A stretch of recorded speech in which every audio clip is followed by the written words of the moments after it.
इंसान मोहब्बत से ज़्यादा ये चाहता है कि उसे समझा जाए। इश्क ईमान की तरह होता है और ईमान हर किसी पर लाया नहीं जाता।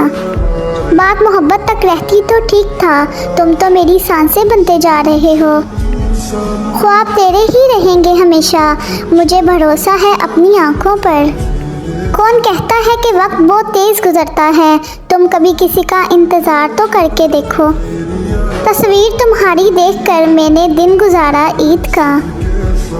ये इंतज़ार ना ठहरा कोई बला ठहरी, किसी की जान गई आपकी अदा ठहरी। तुम मेरी ख्वाहिश नहीं हो, ख्वाहिशें तो अधूरी रह जाती हैं। तुम मेरी ज़रूरत भी नहीं हो, ज़रूरत तो एक दिन पूरी हो जाती है। तुम तो मेरी जान हो, जब तक तुम हो तब तक मैं हूँ।